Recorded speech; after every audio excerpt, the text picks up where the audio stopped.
This is the audio lecture for Chapter 8, Critical Thinking. Critical thinking is acquired through experience, commitment, and active curiosity. Critical thinking is not a simple step-by-step linear process that is learned in a short period of time. You will soon learn that critical thinking and the nursing process are interwoven. One does not exist without the other. You will find that throughout the clinical chapters of your textbook, the components of critical thinking are emphasized to help you better understand their relationship to the nursing process. When caring for patients and their family members, nurses need to think smart to make sensible judgments so the patient can receive appropriate nursing care. Clinical decisions in nursing practice. Clinical decision-making requires critical thinking. Clinical decision-making skills separate professional nurses from technical and ancillary staff.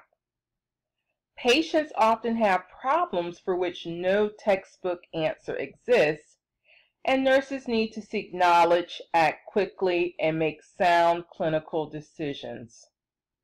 When caring for patients, you are responsible for making accurate and appropriate clinical decisions. A clinical decision involves selecting appropriate treatments or interventions after determining a patient's health problems. Clinical decision-making is a skill that separates professional nurses from nursing assistive personnel. Clinical decision-making is judgment that includes critical and reflective thinking and action and application of scientific and practical logic. Critical thinking challenges you to think creatively, search for the answer, collect data, make inferences, and draw conclusions. Critical thinking defined. Critical thinking is a continuous process characterized by open-mindedness, continual inquiry, and perseverance combined with a willingness to look at each unique patient situation and determine which identified assumptions are true and relevant. Recognizing that an issue exists, analyzing information, evaluating information, and making conclusions.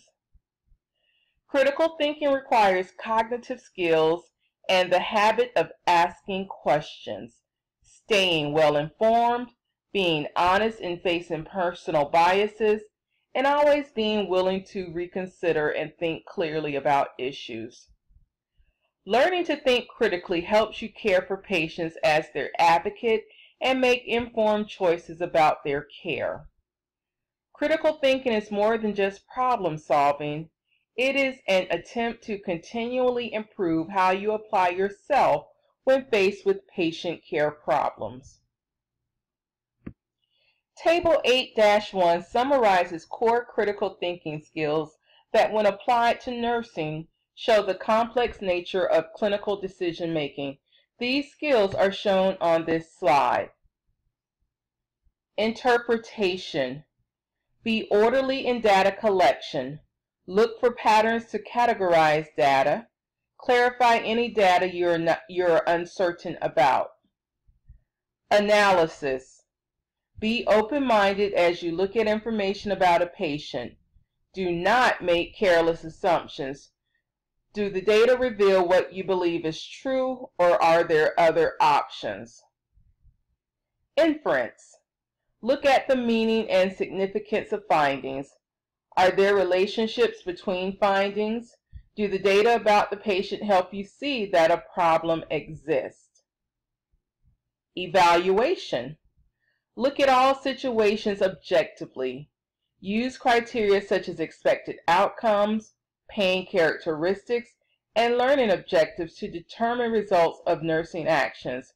Reflect on your own behavior. Explanation.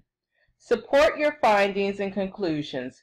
Use knowledge and experience to choose strategies to use in the care of patients. Self-regulation. Reflect on your experiences. Identify ways that you can improve your own performance. What will make you believe that you have been successful? Facione and Facione identified concepts for thinking critically. Without these concepts, critical thinking skills are difficult to use. Truth-seeking. Seek the true meaning of a situation. Be courageous, honest, and objective about asking questions. Open-mindedness. Be tolerant of different views. Be sensitive to the possibility of your own prejudices. Respect the right of others to have different opinions. Analytic approach. Analyze potentially problematic situations, anticipate possible results or consequences, value reason, use evidence-based knowledge. Systematic approach. Be organized and focused, work hard in any inquiry. Self-confidence. Trust in your own reasoning process. Inquisitiveness.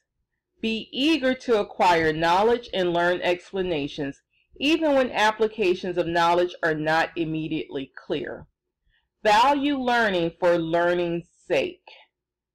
Maturity. Multiple solutions are acceptable. Reflect on your own judgments. Have cognitive maturity. Concepts for a critical thinker are described in Table 8-2 of the textbook. Critical thinking defined continued. Reflection. Reflection is a part of critical thinking that involves the process of purposefully thinking back or recalling a situation to discover its purpose or meaning. Research shows that reflective reasoning improves the accuracy of making diagnostic conclusions. This means that when you gather information about a patient, reflect on the meaning of your findings and explore options about what the findings might mean, your ability to identify a patient's problem improves. Box 8-1 in the textbook offers tips on how to implement reflection. Critical thinkers use language precisely and clearly. It is important to communicate clearly with patients, their families, and healthcare professionals.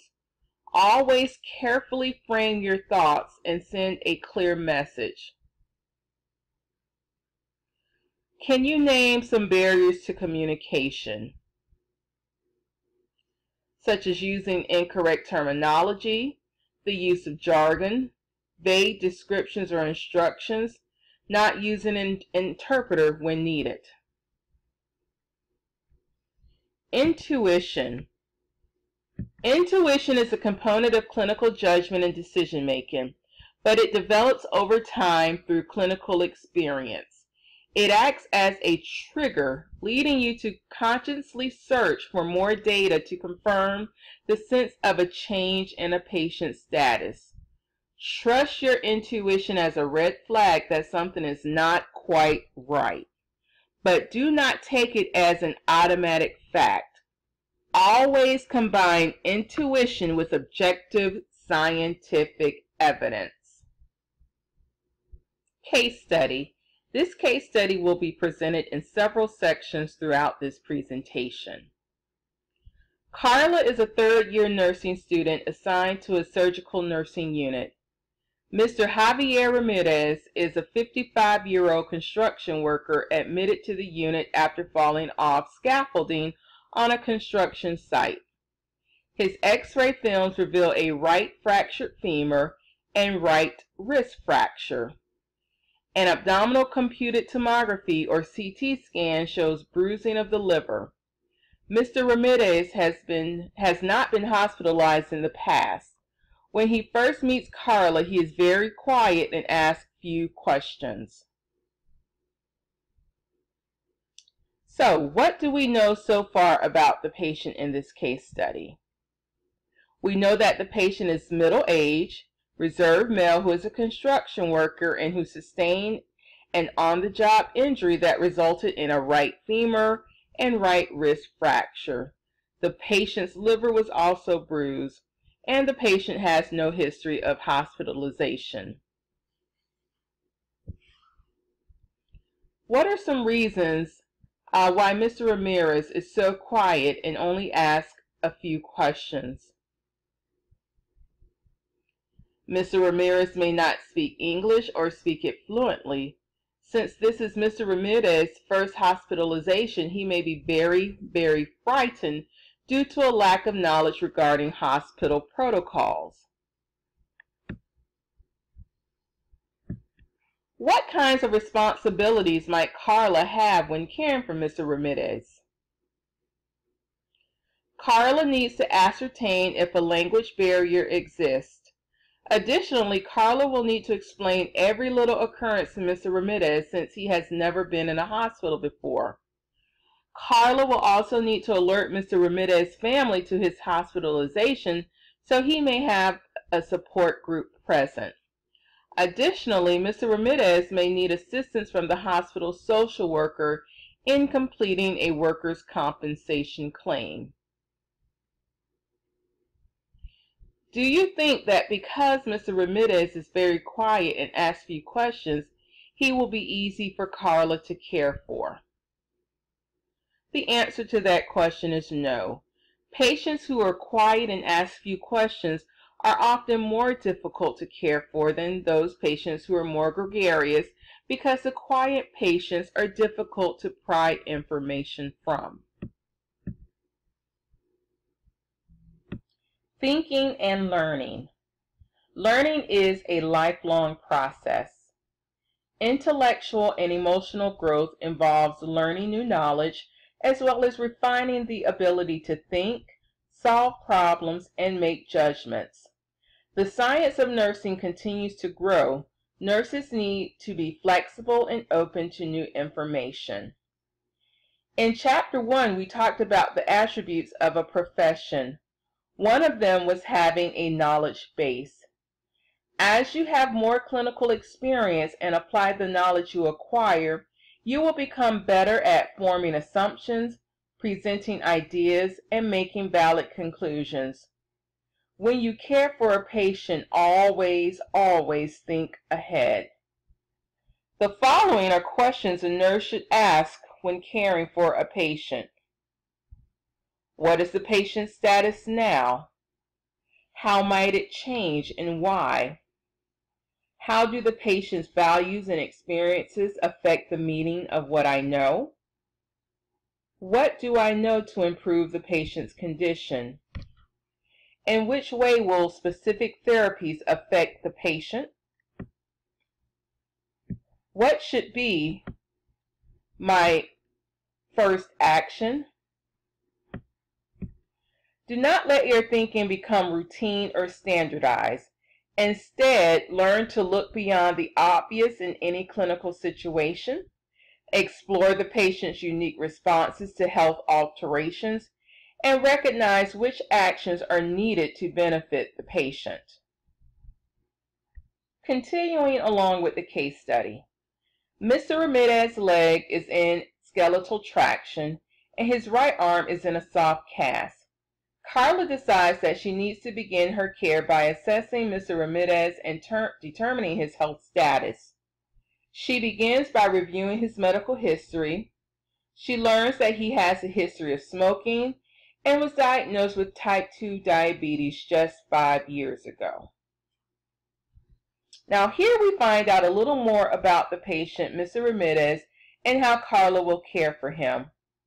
On our last slide, we covered questions that a nurse should ask when caring for a patient. Let's review them now. What is the patient's status now? How might it change and why? Which physiological and emotional responses do I anticipate? What do I know to improve the patient's condition? In which way will specific therapies affect the patient? What should be my first action?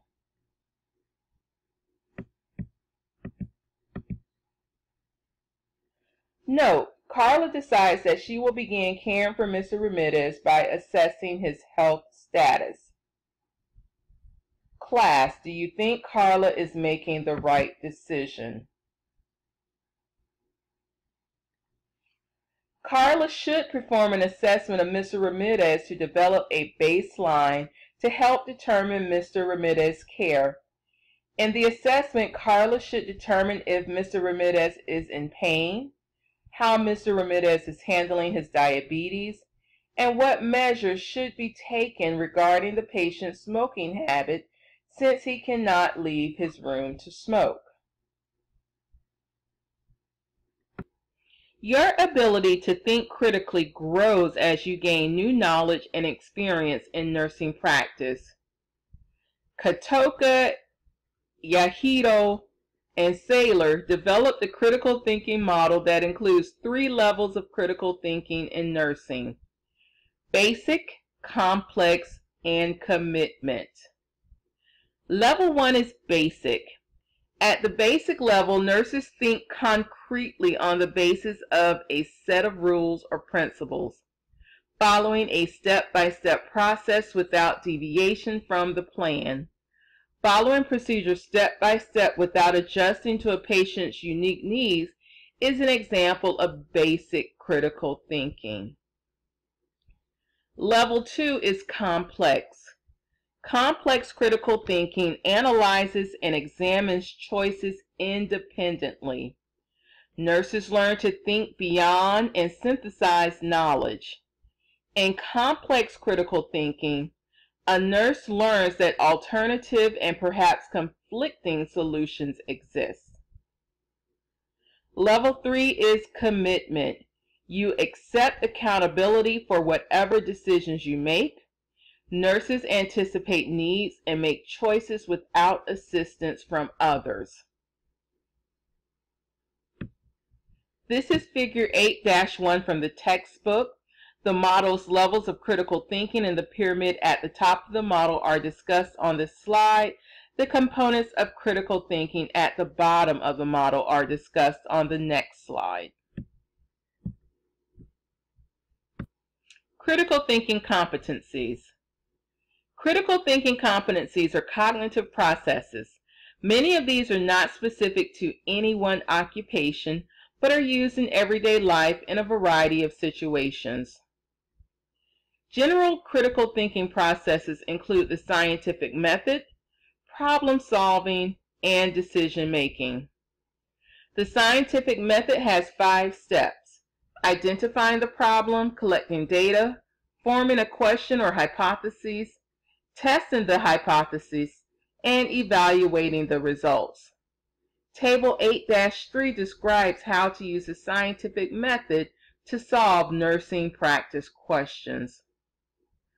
A traditional approach for solving problems is to clarify the problem, analyze the possible causes, identify alternatives, assess each alternative, choose one, implement it, and evaluate whether the problem was solved. When you face a problem or situation and need to choose a course of action from several options, you are making a decision. Decision making focuses on resolving a problem. Specifically in nursing, we use diagnostic reasoning and inference, clinical decision making, and the nursing process. In diagnostic reasoning, a nurse collects patient data and analyzes them to determine the patient's problem. In clinical decision-making, a nurse identifies the patient's problem and selects a nursing intervention. The nursing process is a 5-step clinical decision-making approach. The 5 steps of the nursing process are assessment, diagnosing, planning, implementation, and evaluation. The 5-step nursing process model. This model of the 5-step nursing process illustrates that the critical thinking and clinical decision making that you will engage in as a nurse are not part of a simple linear process. Each step of the process is affected by the step before and will affect the steps that follow. Assessment. Assessment is to gather, verify, and communicate data about a patient so a database is established. Nursing diagnosis, to identify a patient's healthcare needs in the form of nursing diagnoses. Planning, working with the patient, his or her family, and healthcare team members to set priorities of care, identify patient-centered goals and expected outcome, and prescribe an individualized approach to care. Implementation, to carry out nursing interventions necessary for accomplishing the plan of care. Evaluation, to determine the extent to which interventions helped achieve goals of care.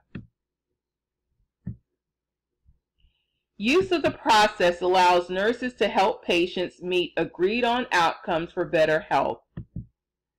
The nursing process is a blueprint for patient care that involves both general and specific critical thinking competencies in a way that focuses on a particular patient's unique needs. Within each step of the nursing process, you apply critical thinking to provide the very best professional care to your patients. Table 8-4 in the textbook provides a summary of the nursing process. Shown on this slide is Figure 8-2, the 5-step nursing process. And as you can see, the nursing process is not linear, but it is cyclical. Katoka Yahiro and Saylor developed a model of critical thinking for nursing judgment based in part on previous works.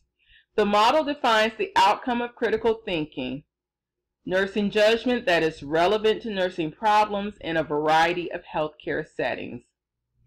According to the model, there are 5 elements of critical thinking: knowledge base, experience, competence, attitudes, and standards.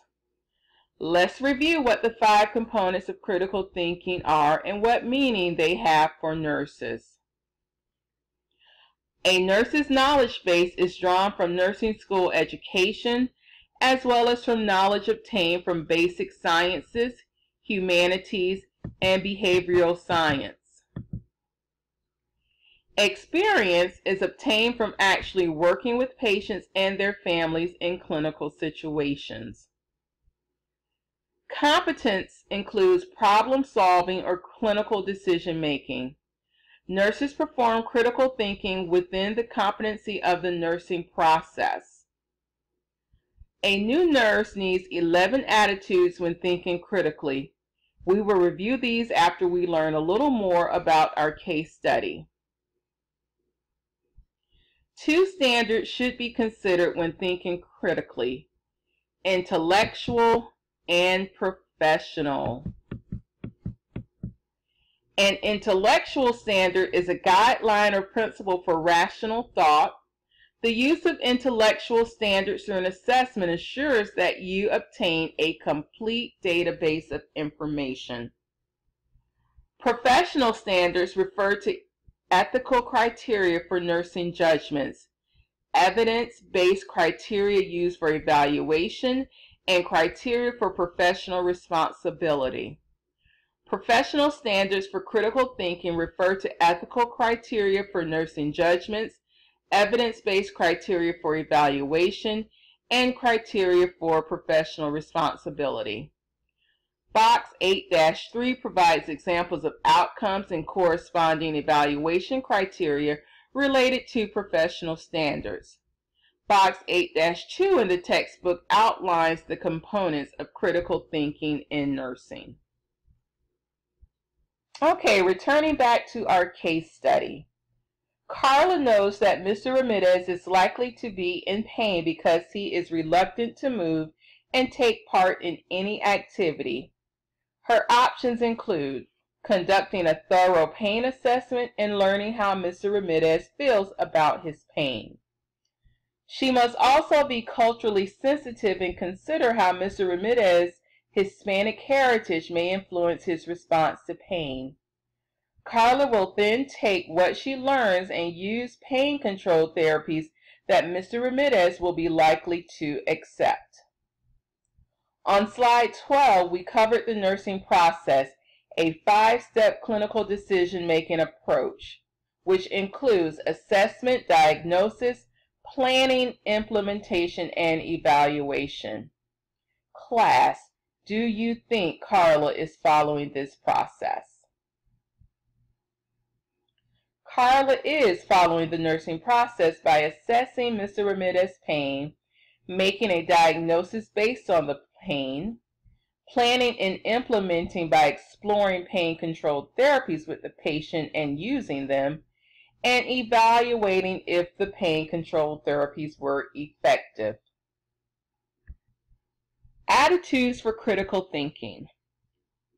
Critical thinking attitudes help you to know when more information is necessary and when it is misleading, and to recognize your own knowledge limits. A nurse needs 11 attitudes when thinking critically.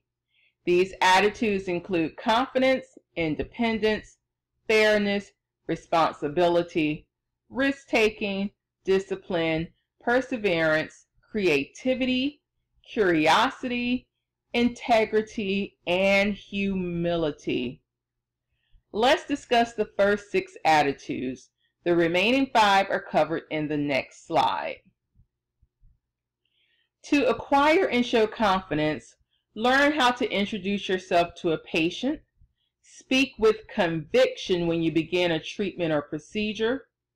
Do not lead a patient to think that you are unable to perform care safely. Always be well prepared before performing a nursing activity, and encourage a patient to ask questions. To develop independence, read the nursing literature, especially when different views on the same subject are presented. Talk with other nurses and share ideas about nursing interventions. To practice and extend fairness, listen to both sides in any discussion. If a patient or a family member complains about a coworker, listen to the story and then speak with the coworker. If a staff member labels a patient as uncooperative, assume the care of that patient with openness and a desire to meet that patient's needs. To take on responsibility and authority, ask for help if you are uncertain about how to perform a nursing skill. Refer to a policy and procedure manual to review steps of a skill. Report any problems immediately, and always follow standards of practice in your care. To become comfortable with risk-taking, if your knowledge causes you to question a healthcare provider's order, do so. Be willing to recommend alternative approaches to nursing care when colleagues are having little success with patients. To develop discipline, be thorough in whatever you do. Use known scientific and practice-based criteria for activities such as assessment and evaluation. Take the time to be thorough and manage your time effectively. The 11 attitudes a nurse needs are presented in Table 8-5 in the textbook. The 5 remaining attitudes a nurse needs are covered here. To develop perseverance, be cautious of an easy answer. If coworkers give you information about a patient and some facts seems to be missing, clarify the information or talk to the patient directly. If problems of the same type continue to occur on a nursing division, bring coworkers together, look for a pattern, and find a solution. To employ creativity, look for different approaches if interventions are not working for a patient. For example, a patient in pain may need a different positioning or distraction technique. When appropriate, involve the patient's family in adapting your approaches to care methods used at home. To show curiosity, always ask why. A clinical sign or symptom often indicates a variety of problems. Explore and learn more about the patient so as to make appropriate clinical judgments. To develop integrity, recognize when your opinions conflict with those of a patient. Review your position and decide how to best proceed to reach outcomes that will satisfy everyone. Do not compromise nursing standards or honesty in delivering nursing care. To show humility, recognize when you need more information to make a decision. When you are new to a clinical division, ask for an orientation to the area. Ask registered nurses regularly assigned to the area for assistance with approaches to care. Okay, continuing with our case study.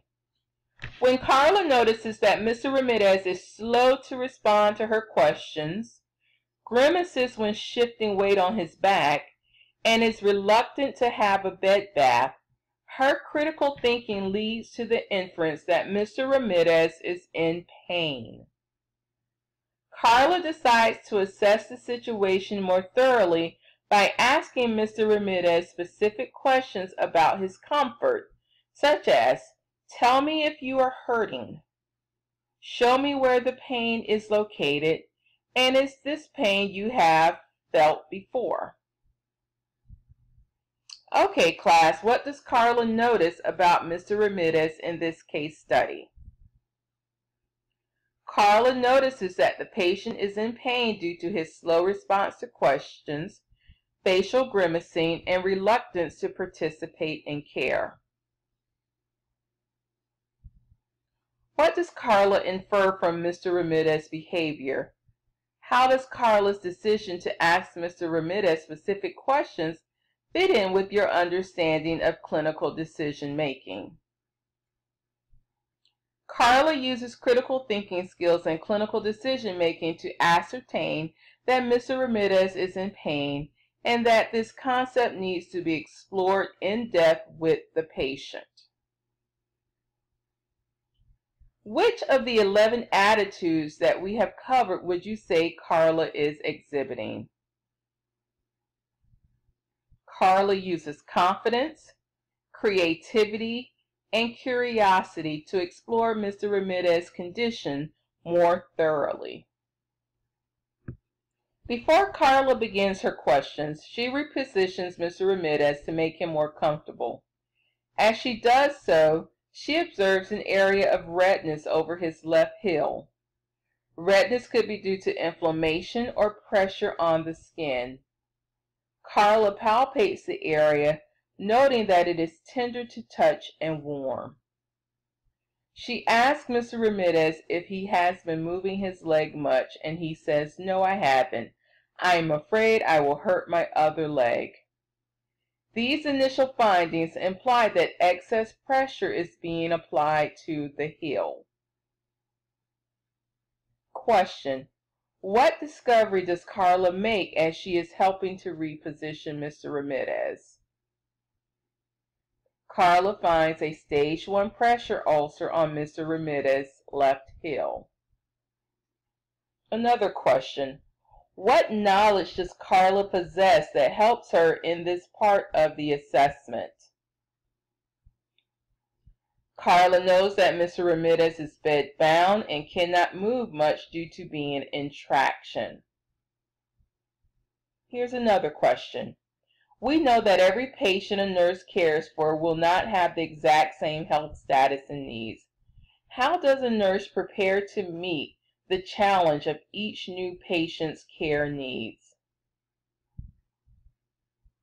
Nurses meet the needs of individual patients by drawing on their nursing knowledge, past experiences, and critical thinking skills. Okay, quiz time. Here's the question. The use of diagnostic reasoning involves a rigorous approach to clinical practice and demonstrates that critical thinking cannot be done A, logically, B, haphazardly, C, independently, or D, in a vacuum? The answer is B. You cannot do haphazardly critical thinking. Okay, back to Carla and Mr. Ramirez. Carla gently applies pressure to the area with her finger and notes that after pressure is released, the area does not blanch or turn white, a key sign of excess pressure. She thinks about what she knows about normal skin integrity, the effect of immobility, and the effects of pressure on the skin. The information she collects leads her to determine that Mr. Ramirez has an early stage pressure ulcer. The nursing diagnosis would be impaired skin integrity. You might choose to review the 5 steps of the nursing process clinical decision-making approach: assessment, diagnosis, planning, implementation, and evaluation, and or the 11 attitudes that a nurse will need: confidence, independence, fairness, responsibility, risk-taking, discipline, perseverance, creativity, curiosity, integrity, and humility. So here's a question. How would you rate Carla as to her competencies at each step of the nursing process? In my opinion, Carla has applied sound knowledge of the steps of the nursing process and has utilized critical thinking skills. In this slide, Carla is clearly showing curiosity. What other attitudes and competencies is Carla displaying or employing? Carla is also showing discipline, thinking independently, and perseverance by pursuing her assessment of Mr. Ramirez's Hill. Carla continues to gently encourage Mr. Ramirez to describe any symptoms or sensations that he is experiencing. He tells Carla that he does have pain in his stomach. Carla asks him to place his hand over the area of discomfort. Mr. Ramirez places his hand over the lower right quadrant of his abdomen. On a scale of 0 to 10, Mr. Ramirez rates his pain at 7. Carla inspects the area more closely and palpates gently over the abdomen for the presence of tenderness. She notes that the abdomen feels very tight. Class, do you think Carla anticipated this last information from Mr. Ramirez? Carla most likely anticipated that once Mr. Ramirez opened up and started talking, he might disclose more areas of concern, especially since he sustained a fall. Class, how important do you think it is for a nurse to be adaptable? Nurses must be adaptable because patient conditions can change within seconds. If a nurse is not adaptable, he or she could be putting the patient at risk for injury. What do you think Carla will do next?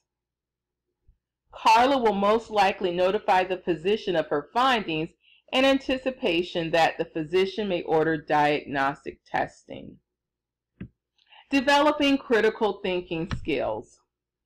Enhancing critical thinking of nurse clinicians is a concern of healthcare leaders. There are factors within healthcare settings that can create barriers to critical thinking. Box 8-4 in the textbook asks the PICOT question. For nurses who work in hospital settings, which factors create barriers to critical thinking compared with factors that enhance critical thinking? There are 2 useful tools in a practice that can improve critical thinking skills: reflective journaling and concept mapping. Reflective journal writing is a tool for developing critical thought and reflection by clarifying concepts.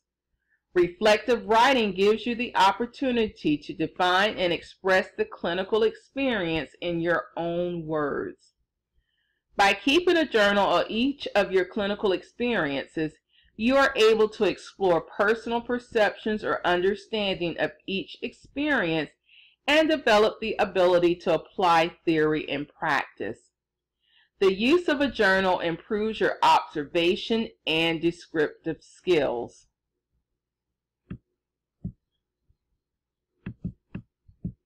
The primary purpose of concept mapping is to better synthesize relevant data about a patient, including assessment data, nursing diagnosis, health needs, nursing interventions, and evaluation measures. Through drawing a concept map, you learn to organize or connect information in a unique way so the diverse information that you have about a patient begins to form meaningful patterns and concepts. You begin to see a more holistic view of a patient. When you see the relationship between the various patient diagnoses and the data that support them, you better understand a patient's clinical situation. Concept maps become more detailed, integrated, and comprehensive as you learn more about the care of a patient and the care you provide similar patients. Concept maps come in many visual forms. Chapter 9 offers actual examples of concept maps and provides details on their development. Critical thinking synthesis. A reasoning process used to reflect on and analyze thoughts, actions, and knowledge. It requires a desire to grow intellectually, and it requires the use of nursing process to make nursing care decision. With critical thinking as a process, you consider your own thoughts, actions, and knowledge, and then make decisions about patient care. To be a good critical thinker, you need dedication and a desire to grow intellectually. As a beginning nurse, it is important to learn the steps of the nursing process: assessment, diagnosis, planning, implementation, and evaluation, and incorporate the elements of critical thinking. These two processes go hand in hand in making clinical decisions.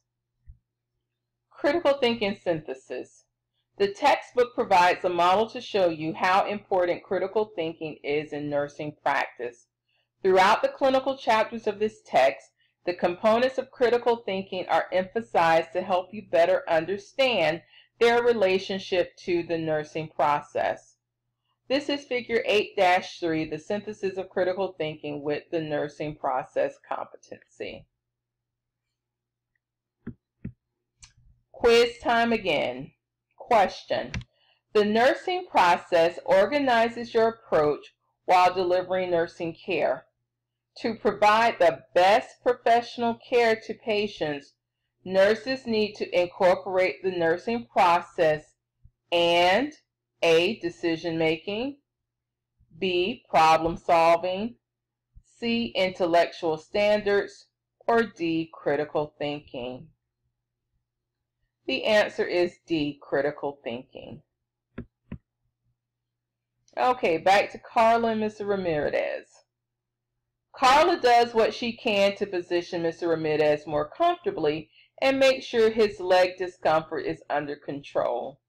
She knows that the increased pain and tightness he is experiencing suggests that something is causing pressure in the abdomen. It could mean the patient is having bleeding from his bruised liver. Carla decides to call Mr. Ramirez's physician immediately. Okay, class. Carla's thought that Mr. Ramirez has pressure developing in his abdomen is an example of what critical thinking competency. Carla performed a detailed assessment and reported her concerns to the physician. Therefore, Carla followed the standard of care by taking responsibility and showing accountability.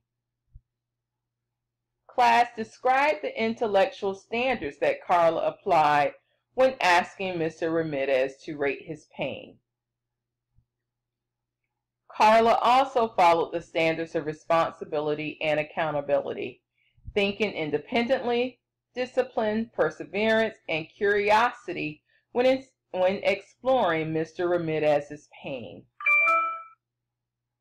What knowledge did Carla apply in this clinical situation? Do you think Carla made the right decision? Carla indeed applied her clinical knowledge and critical thinking skills to the situation in an appropriate manner.